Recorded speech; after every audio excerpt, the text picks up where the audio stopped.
Texas legislature meets every 2 years. The session starts in early January and it runs for 140 days.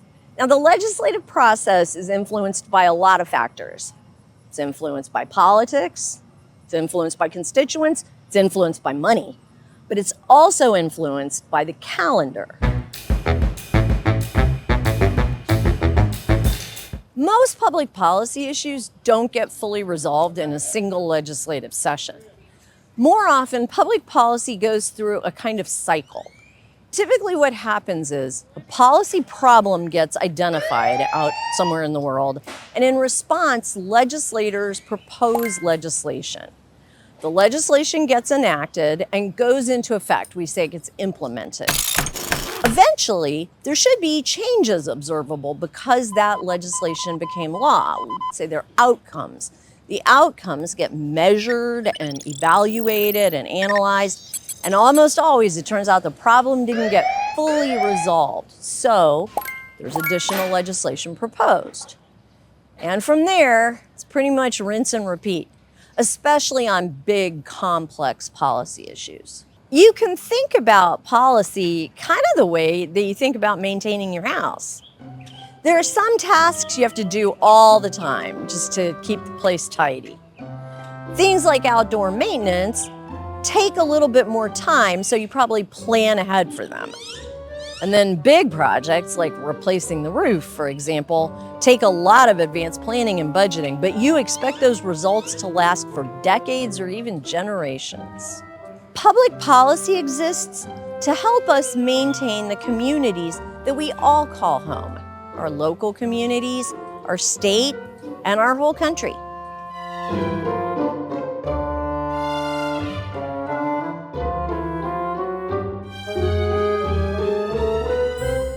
The Texas legislative session follows a predictable timetable.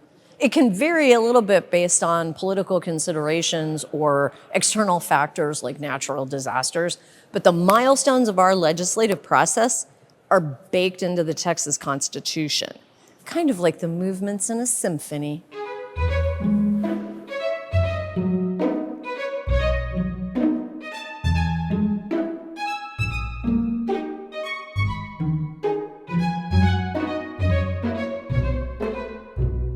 The first few weeks of the legislative session, lawmakers are focused mostly on internal administrative tasks, making the rules for their respective chambers and getting their own offices up and running.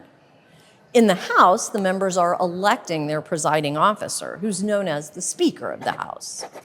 This is a great time for advocates to come to the Capitol for relationship-building meetings with legislators.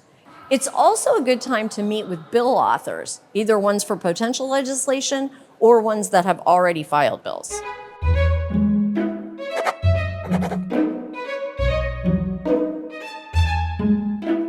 By the time the legislative session starts, a lot of bills are already filed. Legislators who aren't freshmen, that means just coming in for their first session, can start pre-filing bills almost as soon as the election's over. That means that by the time the legislature convenes in January, there are probably more than 1,000 bills already filed. Filing bills early doesn't guarantee that they will pass, but it gives them two important legs up. First, if a bill's filed early, it can get referred to committee quickly, and that puts it in the pipeline so it has the best chance possible to make it through the process before the session's over. Second, if you file a bill early, other lawmakers and the public can review it and raise any objections they're going to have in time to fix those objections. It's not uncommon for lawmakers and stakeholders to start working on bills months or even up to a year ahead of time, so that by the time the session starts, their bill is ironed out and ready to go.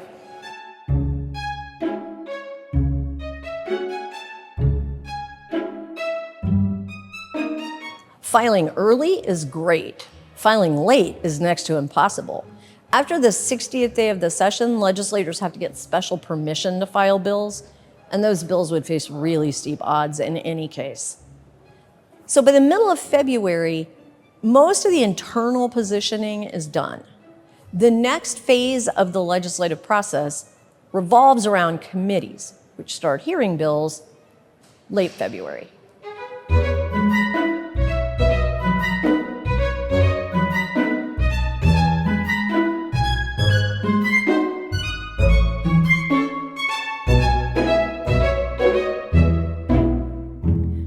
March and April are the heavy months for committee hearings. This is the part of the session when advocates are likely to be called to provide legislative testimony or to lobby committee members to move a bill forward in the process.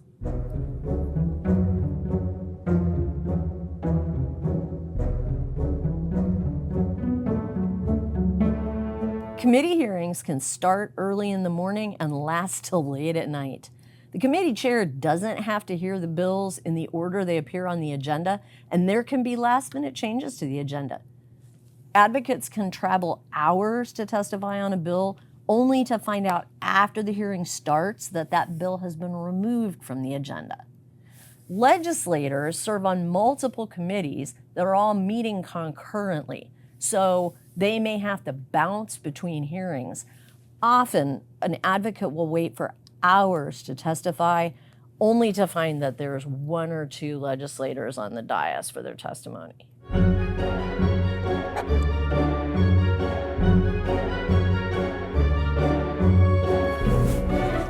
Although the committee process can be frustrating for advocates, it's the most important part of the legislative process for public participation.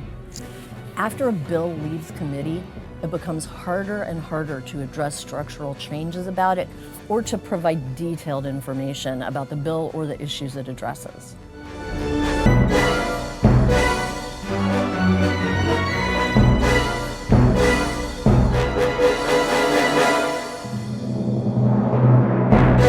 In the third movement of our legislative symphony, legislation is starting to come to the floors of the chambers.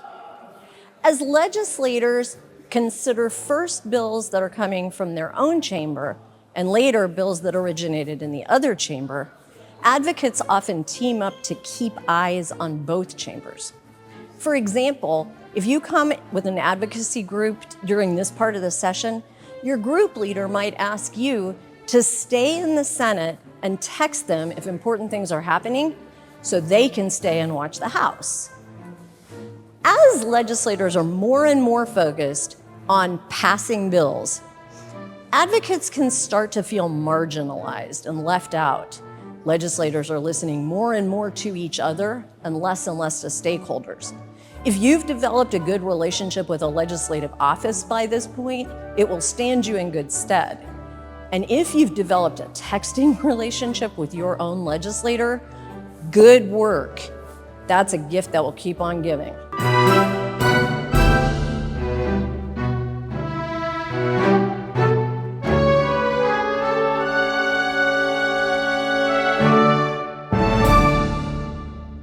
The last phase of the legislative process can be described in two words: cascading deadlines. Particularly in the House, there are strict deadlines governing everything, from the last day committees can report bills to even the hour of the day certain reports have to be printed and distributed. If a bill misses one of those deadlines, that bill is terminated. Its content can be added to or amended onto another bill, but the original bill is dead. Speaking of amendments, though, the amendment process is one of the most important parts legislative advocates can participate in. Sometimes you're advocating for an amendment to be added to a bill to make it better. Other times, you're trying to keep a bad amendment off of a bill you're supporting. Sometimes advocates have to ask legislators to kill a bill they really want because it's had a bad amendment added.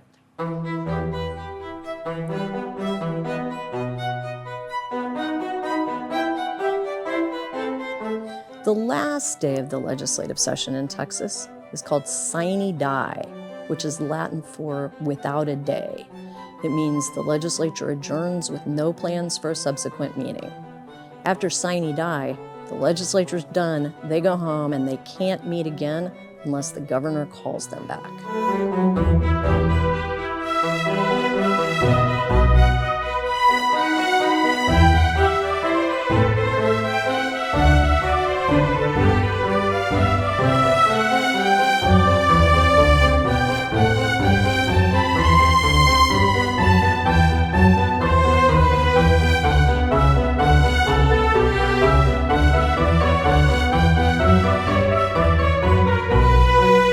After sine die, the legislature goes home, but the work isn't over till the end of the veto period. The governor has 20 days after sine die to sign or veto legislation. And advocates sometimes find they're working pretty hard during that period to keep their bills from getting stopped at the 1-yard line. Nobody wants to work so hard during the legislative session only to have their bill get vetoed. So if your bill is controversial, or even if it's not, do yourself a favor and talk to the governor's office about it early, like before the session starts.